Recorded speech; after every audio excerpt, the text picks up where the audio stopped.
Sumul dairy road ઉપર જાહેરમાં શાકભાજીની જેમ રોકટોક વગર વેચાતા દારૂનો વિડીયો વાયરલ। સુરતમાં કોઈ પણ રોકટોક વિના જાહેર માર્ગ ઉપર શાકભાજીની જેમ દારૂ વેચાવા લાગે છે।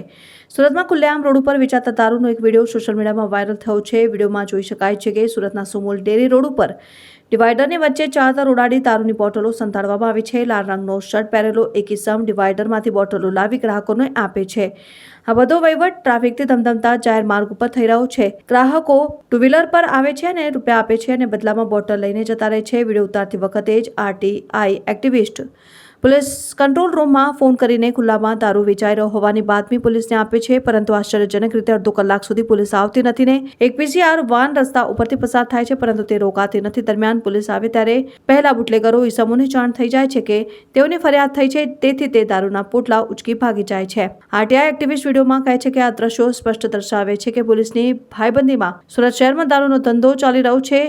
એટલે જ તો જ્યારે બુટલેગરો અંગે ફરિયાદ કરવામાં આવે તો પોલીસ તેમને જાણ કરી દે છે। અને નવાઈની વાત એ છે કે સુમુલ ડેરી રોડ એ Surat railway station, Surat railway post ઓફિસની લઘુ લગાવેલો છે। મહિધરપુરા પોલીસ મથકની હદમાં આવતો આ રોડ 24 કલાક ટ્રાફિકથી ધમધમતો હોય છે, પરંતુ બુટલેગરો કોઈ પણ ડર વિના બિંદાસ ખુલ્લેઆમ દારૂનો વેપાર કરે છે। તેઓને રોકનારું કોઈ નથી।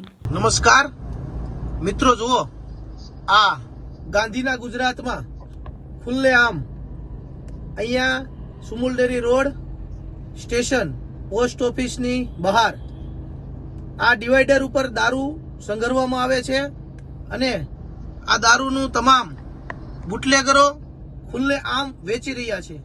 તો આપણે જોઈએ, હવે આપણે આ પોલીસ તંત્રને જાણ કરીએ કે પોલીસ તંત્ર કેટલી વારમાં આ એક્શન લેશે। તો હું આ 100 નંબર ઉપર ફોન કરી અને આપને જાણકારી આપું છું। આ સાંભળજો, આખો વિડીયો જોજો। ખુલ્લેઆમ રોડ ઉપર દારૂ મૂકી અને દારૂ વેચે છે, આ કાયમીનો અડ્ડો છે।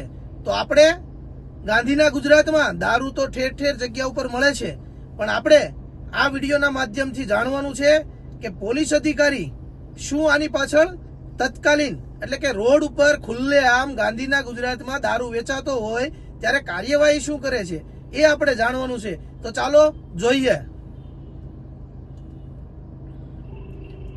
આપણે હવે 100 નંબરમાં કોલ કર્યો છે। સાહેબ, સુરતથી બોલું છું, સ્ટેશન વિસ્તારમાંથી, જાગૃત નાગરિક હિતેશ। તો આપણે અહીંયા સ્ટેશન રોડ છે ને, સુમુલ ડેરી રોડ, ત્યાં પોસ્ટ ઓફિસ છે। પોસ્ટ ઓફિસની બહાર છે ને ખુલ્લેઆમ ડિવાઈડર ઉપર દારૂ મૂકી અને ખુલ્લેઆમ દારૂ અહીંયા વેચી રહ્યા છે। તો ગાડી પીસીઆર મોકલી અને આ ખુલ્લેઆમ દારૂ વેચે છે। અમને જરાક કાયદાની જે કાંઈ આવતી હોય જોગવાઈ એ મુજબ કાર્યવાહી કરો ને।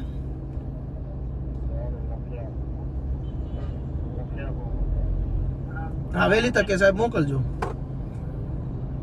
જોઈએ હવે, હા મોકલો ફટાફટ। જોઈએ હવે, આપણે કંટ્રોલ રૂમમાં આપણે ફોન કર્યો છે, 4:23 થઈ છે। આપણે જોઈએ 4:23 આપણે કંટ્રોલ રૂમમાં ફોન કર્યો છે। હવે આ પોલીસ ગાંધીના ગુજરાતમાં પોલીસ આ બાબતે શું કાર્યવાહી કરે છે। આપણે તો ખબર જ છે આપણને કે ગાંધીના ગુજરાતમાં ઠેર ઠેર દારૂ વેચાય છે, પરંતુ આપણે આ વિડીયોના માધ્યમથી જોવાનું છે કે જ્યારે પણ ખુલ્લેઆમ રોડ ઉપર નશા કરીને અનેક વિસ્તારોમાં બાળકીઓને અનેક જગ્યાએ બળાત્કારની એવું ઘટના બનતી હોય છે, ત્યારે આવી રીતે ડિવાઈડરમાં દારૂ છુપાવી અને ખુલ્લેઆમ વેચતા હોય ત્યારે આવા ઇસમો વિરુદ્ધમાં પોલીસ શું કાર્યવાહી કરે એ આપણે આગળ જોઈએ। એટલે કે 30 મિનિટ પૂર્ણ થઈ ગઈ છતાં કોઈ પોલીસ અહીંયા રેડ કરવા આવી નથી। જે કરિયાણાની દુકાન, રોડ પર કરિયાણાની દુકાન હોય એ રીતના દારૂ ખુલ્લેઆમ વેચી રહ્યા છે આ ઇસમો। ત્યારે આ પોલીસ ઉપર એક સવાલ થાય છે કે 100 નંબર ઉપર ફોન કરવા છતાં જો આવી કાર્યવાહી નથી થતી, પછી આપણે ઝોન 3 ડીસીપી સાહેબને આપણે ફોન કર્યો તો એમણે પણ એવો જવાબ આપ્યો છે કે હું રેડ કરાવું છું। તો હવે જોવાનું રહ્યું કે તંત્ર કાર્યવાહી ક્યારે કરશે। આ બુટલેગરનો તમામ માલ વેચાઈ જાય ત્યારે કરશે કે આ 100 નંબર કંટ્રોલ રૂમ છે એ કાર્યરત નથી। જે કંટ્રોલ રૂમમાં ફોન કરવા છતાં જો કોઈ ગંભીરતાથી જ નથી લેતા આ બાબતે, તો આ પોલીસ ખાતાને અને ગૃહમંત્રીને જે સુરતના મુખ્ય મતલબ સુરતના ટાઉનના જે આપણા ગૃહમંત્રી જેમને વિચારવાનું રહ્યું કે જે બુટલેગર જે માલ વેચી રહ્યો છે એમને નશાની હાલત પણ એટલી છે કે જેમને પોતાને ઊભો રહેવાની ભાન નથી. જ્યારે રોડ ઉપર આવા બળાત્કારના કે અન્ય કોઈ કિસ્સા થતા હોય ત્યારે આપણે ઘણા નામ આપણે જોતા હશું કે કેવા ઈસમો પકડાય છે.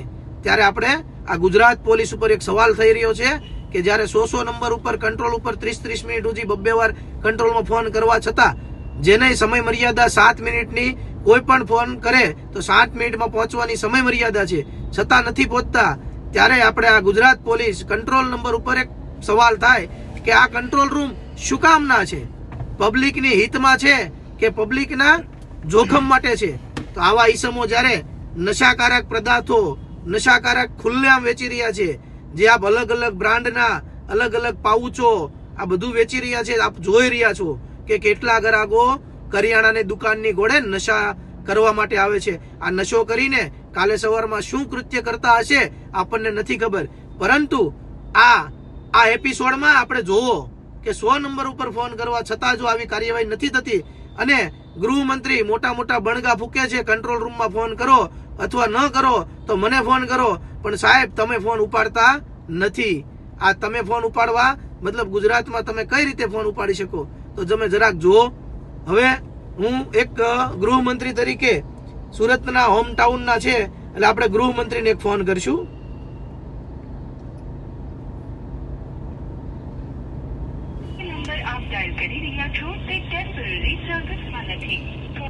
હવે એક નંબર તો સર્વિસ બાર છે, આપણે બીજા નંબર ઉપર કરીએ. સાહેબનો ફોન વ્યસ્ત છે.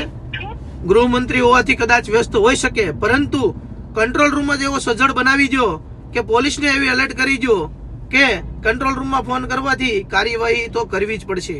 જો આવી રીતે 30 મિનિટ સુધી કોઈ પણ પોલીસની ગાડી કે પોલીસના વ્યક્તિઓ રેડ નથી કરી શકતા તો આ ગાંધીના ગુજરાતમાં ખુલ્લેઆમ દારૂ વેચાવાનો છે. જોજો આપણે પીસીઆર ગાડી પણ અહીંયાથી જાય છે. 19 નંબરની પીસીઆર ગાડી અહીંયાથી કંટ્રોલ મેં ફોન કર્યા પછી નીકળી છે. હવે એમને જાણ છે નથી જાણ ખબર નથી, છતાં આપણે આગળ જોતા રહેવાનું છે.